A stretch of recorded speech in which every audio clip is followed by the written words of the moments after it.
Parece que quando se trata de licitação dispensada, a lei é extremamente objetiva e clara.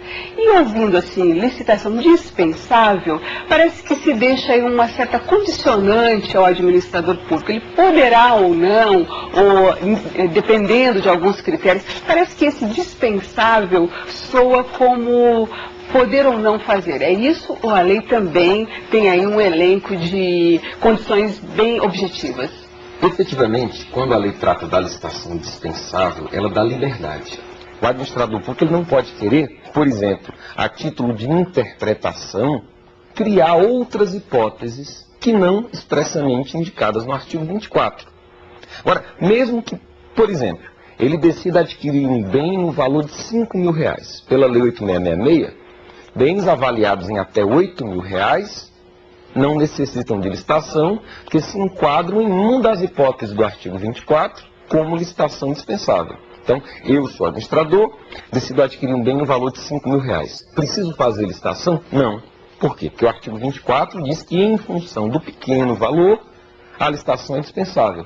Todavia, se eu quiser instaurar um processo licitatório, posso instaurar. Há, sim, uma certa liberdade no que diz respeito ao artigo 24, em que o administrador público pode licitar, pode eventualmente não licitar. Mas não no sentido, jamais no sentido de que o administrador poderá criar outras hipóteses de licitação dispensável que não as expressamente indicadas. Se ele é administrador público decide pela alienação de um bem, tem de licitar. A regra é essa, todo contrato, seja ele qual for, deve ser antecedido de uma licitação. Então, se esse contrato consiste na alienação de um bem, deve o administrador público abrir um processo licitatório, uma concorrência, um leilão, ressalvadas essas hipóteses. Então, se o poder público quiser alienar um bem e não quiser abrir o processo licitatório, deverá justificar com base no artigo 17. Então, independentemente de qualquer confusão conceitual entre dispensa, inexigibilidade, dispensada, dispensável, administrador público vai alienar bem? Licite.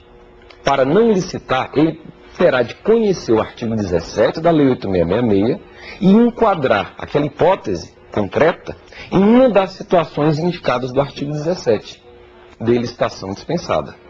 A justificativa para o administrador público, ela pode ser um complicador, ela é um instrumento obrigatório. Mas como formalizar esse instrumento? Em que elementos o administrador vai se basear para ter uma justificativa concreta, bem embasada?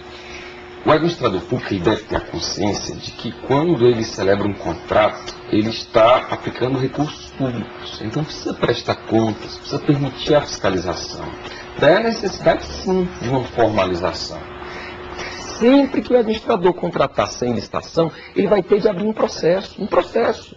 Dentro desse processo, ele vai ter de justificar o porquê do contrato e também o porquê da não realização da licitação. Esse dever de justificar as contratações, inclusive as contratações sem licitações, é exigido expressamente pelo artigo 26, que dá uma ênfase especial à necessidade de justificação do preço. Então, se eu contrato por conta de uma licitação, a partir de uma licitação, tenho de justificar o preço, que a rigor decorreu do próprio processo licitatório. Se eu contrato sem licitação, em função do valor, em função de um contrato emergencial, em função de qualquer situação que seja, eu tenho sim de dentro do processo justificar por que eu não licitei e por que eu contratei com base naquele preço. Tem de ser justificado o preço e porquê da contratação sem licitação. Tem de ser justificativa suficientemente clara, precisa, que permita a quem posteriormente venha fiscalizar esse contrato de ter a certeza de que era uma hipótese de contratação sem licitação amparada em lei. Pela Lei 8666, é crime contratar sem licitação fora dessas hipóteses autorizadas pela própria Lei de Licitações, pela própria Lei 8666. Porque devemos saber que os administradores públicos, eles não trabalham com recursos próprios, eles trabalham com recursos da população, recursos públicos. Públicos que São recursos que pertencem ao povo. Daí ele precisa formalizar esses contratos de modo a permitir um controle, uma fiscalização, para que se saiba que ele está contratando o que é necessário, para que ele está contratando pelo valor correto, para demonstrar que não houve desvios, que não houve falhas, que não houve favorecimentos.